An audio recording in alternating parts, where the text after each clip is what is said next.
시편 1편에 보면 참 중요한 말을 하고 있습니다. 복 있는 사람과 복 없는 사람을 이야기를 하고 있어요. 복 있는 사람은 악인의 길을 따르지 아니하며 죄인의 길에 서지 아니하며 오만한 자리에 앉지 아니하고 오직 여호와의 율법을 즐거워하여 그 율법을 주야로 묵상하는 자로다. 그는 시냇가에 심은 나무가 철을 따라 열매를 맺으며 잎사귀가 마르지 아니함 같으니 그가 하는 모든 일이 다 형통하리로다. 그러면서 6절에 무릇 의인의 길은 여호와께서 인정하시나 악인의 길은 망하리로다 라고 하는 걸로 시편 1편을 마무리하고 있습니다. 그러면 이 땅에는 복 있는 사람의 길을 가는 사람이 있고 복 없는 사람의 길을 가고 있는 사람이 있다. 그런 거죠. 그럼 복 있는 사람의 기준이 뭐냐 하면 하나님의 율법을 묵상하는 자라 그렇게 말하고 있습니다. 오늘 여러분과 저는 복 있는 사람의 반열에 서 있어요. 할렐루야. 복 있는 사람의 반열에 앉아 있어요. 복 있는 사람의 사상을 가지고 있어요. 참 중요한 겁니다. 그러면 사람이 내가 가지고 있는 생각, 내가 가진 사상, 내가 가지고 있는, 처하고 있는 위치, 장소를 점검을 해야 됩니다. 내가 지금 바르게 서 있느냐, 바른 길을 가고 있느냐 하는 것을 잘 생각해야 돼요. 그래서 진리 안에 있는 사람은 샘 곁에 무성한 가지로 저 담을 넘을 수 있어요. 요셉이 그랬고 또 하나님이 야곱을 장대하게 만들어 주신 것입니다. 그러면 하나님을 따라가는 그 길, 장자의 명분을 사랑하는 그 길이 복 있는 길입니다. 그래서 우리가 야곱을 얘기를 해보면 야곱은 태중에서부터 형과의 갈등이 있었어요. 그건 뭐냐면 태중에서 싸웠다라고 해요. 왜? 먼저 나가려고 그랬다. 그 장자의 명분이 중요하거든요. 장자래야 아버지의 축복 기도를 받을 수가 있는 거예요. 그런데 야곱은 차자로 태어났단 말이에요. 그래도 야곱은 장자가 되려고 노력을 했어요. 형이 배고파서 있을 때 팥죽 한 그릇 달라고 그러니까 형님 장자의 명분을 나에게 파십시오. 그래가지고 장자의 명분을 산 거예요. 그리고 어머니의 도움도 받고 아버지의 눈이 어두워지는 이걸 보고 어떻게 하든지 장자의 축복을 받으려고 몸부림쳤다. 그래서 결국 야곱은 장자의 축복을 받았어요. 장자가 받는 축복을 받았어요.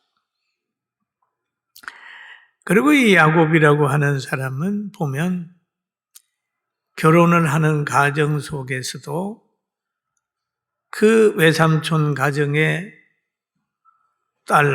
둘째 딸 라헬을 많이 사랑해서 결혼하려고 그러니까 너 7년 동안 우리 가정에 머슴살이를 해라 그랬어요. 7년 동안 하고 났는데 그만 외삼촌이 레아를 첫날 밤에 맞이를 줘가지고 첫날을 치르고 나니까 아침에 깨어서 얼굴을 보니까 레아예요. 그 야곱은 마음이 상했어요. 그래서 라헬을 와 결혼을 하려고 그러면 또 7년 해야 되기 때문에 14년 동안 열심히 머슴살이를 해서 두 아내를 얻고 그의 몸종 따르는 여자 둘이 해서 4명의 아내가 있었어요.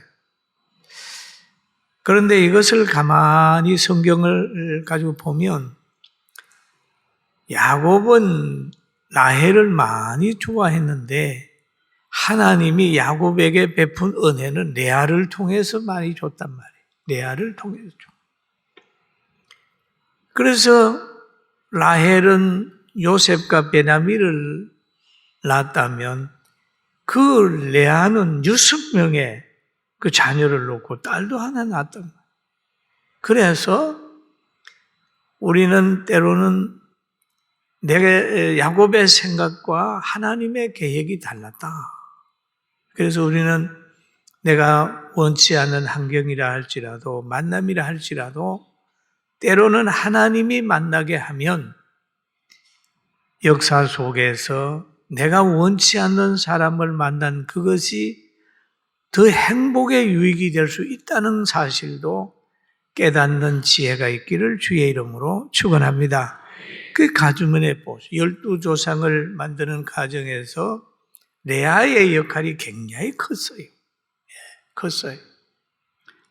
그리고 또 야곱이 아내도 또 많이 사랑했지만은 재물도 하나님이 많이 그에게 복을 줬어요. 땀을 많이 흘렸습니다. 그런데 이 많은 복을 관리하는 데는 하나님의 은혜가 있어야 되거든요. 그래서 고향으로 돌아오는 길에 그 장자의 축복 때문에 기도받은 것 때문에 에서와의 갈등이 있었어요. 형하고의 갈등이 있었어요. 그 형은 지금 형이 군사를 이끌고 야곱을 향하여 온다는 소리를 듣고 야곱이 두려워했습니다. 그래서 형의 마음을 돌리기 위해서 그동안 받은 복을 또 양이나 소나 이런 것들을 다 때를 지어가지고 미리 형한테 보내는 거예요. 그리고 다 보낸 다음에 약복강을 건너 보내고 뒤에 앉아서 하나님 앞에 기도를 하는 거예요. 그런데 밤에 천사를 불을 붙들고 지금 씨름하는 겁니다. 날이 새어갈 무렵에 천사가 놓아라고. 야곱이 그러는 거예요. 아닙니다. 저희를 축복하고 해야 됩니다 하고 끝까지 붙들고 있으니까 천사가 야곱의 한두 뼈를 척본 절룩절룩 하는 거예요. 그럼에도 복을 받겠다라고 하는 천사를 붙들고 있어요. 그래서 보면은 너가 하나님과 씨름해서 이겼다 그런 말이에요. 그래서 너가 이름이 뭐냐? 야곱입니다. 너 이스라엘이라 해라. 그래서 그때 이름이 바뀌는 거예요. 그동안 살아온 모든 복을 뭘로 관리했느냐? 하나님께서 축복함으로 인하여 물 건너갔던 복들이 다 돌아오는 거예요. 여러분 지금까지 우리가 많은 수고를 했다 할지라도 하나님이 지켜줘야 된다는 걸 알고 야복강변의 야곱이처럼 기도하는 우리 모두가 되기를 주의 이름으로 축원합니다. 하나님의 역사를 해야 돼. 하나님. 성경에 그런 말이 있어요. 그가 이르되 날이 세려하니 나로 가게 하라. 야곱이 이르되 당신이 내게 축복하지 아니하면 가게 하지 아니하겠나이다. 그 사람이 그에게 이르되 내 이름이 무엇이냐? 그가 이르되 야곱이니이다. 그가 이르되 내 이름을 다시는 야곱이라 부를 것이 아니요 이스라엘이라 부를 것이니 이는 너가 하나님과 및 사람들과 겨루어 이겼음이니라 라고 얘기를 하죠. 여러분 우리가 살아가는 과정 속에서 이렇게 어떤 환경에서 물러서는 게 아니라 어려움이 있어도 강하게 믿음 지키고 기도할 때 그 축복을 유지할 수 있을 뿐 아니라 하나님을 감동시킬 수 있다는 사실을 믿게 되기를 주님의 이름으로 축원합니다. 이렇게 하나님으로부터 축복을 받게 되니까 나중에 요셉의 인도함을 받아가지고 애굽에 갔을 때는 바로 왕을 축복할 수 있는 위치까지 올려놨어요. 하나님이 올려놨어요. 그러니까 등불을 켜서 말 아래 두지 않는 것처럼 하나님이 축복한 사람은 어디 가면 부끄러움을 당하지 않고 자꾸 올려놓습니다. 여러분, 올려놓습니다. 머리가 되기를 원하고 어디 가서 수치를 당치 않기를 원하면 하나님을 강하게 붙들고 살기를 주의 이름으로 축원합니다. 그런데 오늘 본문에 보니까 삭개오라고 하는 사람이 있어요. 삭개오라고 하는 사람이 있는데 이 사람은 여리고 성에 사는 사람이었어요. 예수님이 여리고 성에 방문을 하게 됐습니다.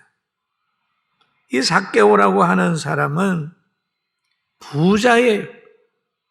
그리고 그의 직분은 세리장입니다. 세리 중에서도 세리장이에요. 부자라. 그런데 예수님의 소문을 들은 사람 중에 한 사람이에요.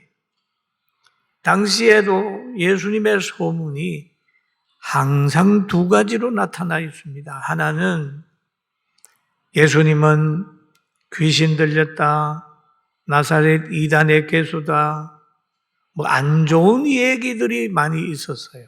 그러나 또 한편에서는 예수님은 하나님의 아들이며 안진뱅이, 기머거리 모든 사람들의 병을 고치는 아주 대단한 분이다 라고 하는 두 가지 소문이 있었어요. 그런데 이 세리장 삭개오는 예수님에 대한 좋은 소문을 들은 사람입니다. 그래서 예수님을 만나려고 했어요. 그래서 예수님을 만나러 지금 쫓아가니까 만날 수 없게 됐어요. 3절에 보니까 그가 예수께서 어떠한 사람인가 하여 보고자 하되, 예수님이 어떤 사람인가 하고자 하여 보고자 하되, 키가 작고 사람들이 많아 할 수 없어. 예수님을 보러 갔는데 키가 작은 데다가 사람이 많으니까 그만 그 사람들에게 가리워서 예수님을 만나볼 수가 없었어요. 이 때에 이 삭개오는 어떻게 했을까요? 포기하고 돌아가지 않았습니다. 포기하고 돌아가지 않고 4절에 보면 앞으로 달려가서 보기 위하여 돌무화과 나무에 올라가니 이는 예수께서 그 자리로 지나가시게 되밀어라 라고 얘기를 합니다. 달려가서 돌무화과 나무에 올라갔다. 또 다른 성경에 보면은 뽕나무에 올라갔다. 그렇게 표현하는 부분도 있습니다. 키가 작다고 해서 포기한 것이 아니라 이것을 만회할 수 있는 지형지물을 찾았다라고 얘기합니다. 삭개오가 지금 뽕나무에 또 돌무화과 나무에 올라가서 감으로 인하여 예수님과 이제 만나게 되는 거예요. 그 나무를 올라가서 만나는 거잖아요. 그런데 그 당시에 이런 내용이 있습니다. 두 맹인이 길가에 앉아 있었습니다. 그런데 이 맹인 역시도 예수님을 다윗의 자손으로 믿었어요. 그리고 자기의 병을 고쳐줄 수 있는 분으로 믿었어요. 그런데 누가 인도하는 사람도 없잖아요. 이럴 때에 맹인이 가진 게 뭡니까? 말소리는 정상이거든요. 그래서 마태복음 20장에도 보니까 두 맹인 두 사람이 길가에 앉았다가 예수께서 지나가신다 함을 듣고 소리 질러 이르되 주여 우리를 불쌍히 여기소서. 다윗의 자손이야. 그렇게 얘기해요. 그럴 때에 그 31절에 보니까 무리가 꾸짖어 잠잠하라 하되 더욱 소리 질러 이르되 주여 우리를 불쌍히 여기소서라고 얘기를 하죠. 무리가 꾸짖어 그랬다. 꾸짖어. 여러분 우리가 기도하고 주님께 나가려고 하면 항상 무리들의 방해가 있을 수 있어요. 이 사람도 예수님에게 부르짖는데 불쌍히 여겨달라고 하는데 무리가 잠잠하라 꾸짖는단 말이에요. 여러분 전도하라고 하고 기도하려고 하고 영혼 구원을 위해 노력할 때 보면 때로는 무리의 저항이 있습니다. 꾸짖어요. 비판도 욕도 받을 수 있어요. 그러나 그럴 때라도 잠잠하지 않고 더욱 이 사람처럼 소리 질렀더니 주님이 발길을 멈추고 이 소경의 기도를 들어주셨다고 하는 내용이 기록이 되어 있습니다. 여러분 하나님의 사람은 환경에 타협하지 않습니다. 지배되지 않습니다. 그러나 세상 사람들은 보면은 환경이 사람을 변화시키고 사람이 하나님을 변화시키려고 교회를 변화시키려고 시도를 하고 있단 말이에요. 그러나 여러분 우리는 하나님의 능력으로 변화돼서 환경을 변화시키는 능력 있는 사람으로 살아가기를 주의 이름으로 축원합니다. 그래서 삭개오가 지금 돌감람나무에 올라가 있으니까 예수님이 그 광경을 쭉 보시고 하신 말씀이 있어요. 삭개오야 빨리 내려오라. 속히 내려오라. 오늘 내가 너의 집에 거하겠다. 그렇게 얘기를 합니다. 이 삭개오는 아이들처럼 이렇게 나무에 올라갔잖아요. 나무에 올라가는 행위 사람들이 어떻게 봤을까요? 그러나 삭개오는 그 여론이나 환경을 지배받지 않고 그냥 예수님을 만나는 열정이 있었어요. 예수님이 내려오라고 그러니까 급히 내려와서 즐거이 영접했다. 내일로 미루지 않아요. 나중에 하겠습니다가 아니에요. 급히 내려와서 예수님을 영접해. 이게 부름받은 제자들의 자세요. 우리들의 자세입니다. 그러니까 거기에 모여있는 사람들이 7절에 그렇게 얘기를 합니다. 무사람이 보고 수군거려 이르되 저가 죄인의 집에 유하로 들어갔도다. 죄인의 집에 들어갔다. 지금 예수님을 보고 그래요. 저가 죄인의 집에 들어간다. 장기와 같은 사람 집에 들어간다. 유대인으로서 들어가지 말아야 될 집에 들어간다. 그러면서 수군했습니다. 그러나 예수님 역시도 상관하지 않았어요. 그러니까 여기에 보니까 삭개오가 그러잖아요. 예수님을 만나게 되니까 삭개오도 변화되는 거예요. 8절에 삭개오가 서서 주께 여짜오되 주여 보시옵소서 내가 소유의 절반을 가난한 사람들에게 주겠습니다. 변하는 거예요. 예수님을 만나고 변하는 자기를 보는 거예요. 가난한 사람에게 주겠습니다. 왜 가난한 사람을 예수님이 불쌍히 여기지 않습니까? 잠언서 19장 17절에 보니까 가난한 자를 불쌍히 여기는 것은 여호와께 구워드리는 것이니 그의 선행을 그에게 갚아주리라. 잠언서에도 이 얘기를 한단 말이에요. 그러니까 오늘 이 삭개오가 말하는 것은 자기가 부자니까 재산의 반을 가난한 사람을 위해서 나누겠습니다. 세리장은 돈 벌 수 있는 위치 아니에요. 그러면서 한마디 더 붙여요. 만일 누구의 것을 속여 빼앗은 일이 있으면 내가 4배나 갚겠습니다. 4배나 갚겠습니다. 절반을 드리겠습니다. 그리고 회개하면서 다시 남의 것을 속여 취하면 4배나 갚겠습니다. 라고 얘기를 합니다. 중요한, 그럼 4배나 갚는다고 하는 말은 율법입니다. 하나님의 법입니다. 출애굽기에도 보니까 남의 양을 취했으면은, 훔쳤으면은 나중에 4배나 갚아라. 그리고 사무엘하 12장 6절에도 보니까 다윗이 그 한 말인데, 그가 불쌍히 여기지 아니하고 이런 일을 행하였으니 양의 새끼를 4배나 갚아 주어야 하리라. 남의 양 한 마리 잡아먹었으면 4배나 갚아줘야 된다는 거예요. 삭개오가 그런 고백을 하고 있습니다. 아무쪼록 여러분, 예수님 만나서 회개하고 변화되는 축복을 받기를 주의 이름으로 축원합니다. 삭개오가 변했어요. 예수님 만나 변했어요.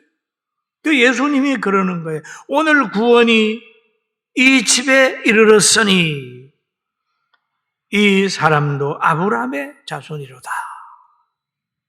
구원이 이루었다. 오늘 구원이 이 집에 이르렀다. 그러니 천국 가는 것은 마찬가지지만 다른 문제도 어려운 문제가 해결이 되었으리라 믿습니다. 할렐루야. 구원이 이루었다. 이 사람 역시도 아브라함의 자손이다. 세일이 장이라고 많은 사람에게 정죄받고 멸시받지만 이 역시도 아브라함의 자손이다. 라고 하는 주님이 확인해 주는 거예요. 인자가 온 것은 잃어버린 자를 찾아 구원하려 함이라. 내가 온 목적 중에 하나도 이런 사람을 만나서 구원하는 게 하나의 인자가 온 목적 중에 하나다. 그러면서 그를 축복한 내용이 있습니다. 저는 오늘 이 말씀을 준비하면서 생각하기를, 우리가 키가 작고 배운 게 없고 재산이 없고 여러 가지 문제가 있을 때도 좌절하지 마라. 성경에 보니까 감당할 시험만 주고 감당 못할 것 같으면 옆에 피할 길을 예비했다. 그래서 우리는 믿음을 가지고 항상 전진해 가자는 거예요. 할렐루야! 할 수 있다. 부족하다고 말하는 것보다 내가 주 안에 있으면 주님께서 하시면 할 수 있다. 이런 믿음을 가지게 되기를 주의 이름으로 축원합니다. 할렐루야. 따라 주 안에서는 모든 걸 할 수 있다. 아멘. 보세요. 포기하지 마라. 지금 여러분 뭔가 포기하려고 하는 거 있습니까? 가정을 포기해야 되겠다. 뭘 포기해야 되겠다. 네. 뭐 이런 생각하는 분 계세요? 오늘 다시 생각해. 다시 한번 가만히 생각해서 뽕나무는 없나? 나에게 있는 게 뭐냐? 내가 잘하는 게 뭐냐? 내가 머물러야 될 것이 뭐냐? 잘 한번 생각해서 하나님의 축복을 가지고 하나님의 능력으로 질병 문제도, 가정 문제도, 사업 문제도, 건강 문제도 잘 해결하고 승리하는 우리 성도들 되길 주의 이름으로 축원합니다.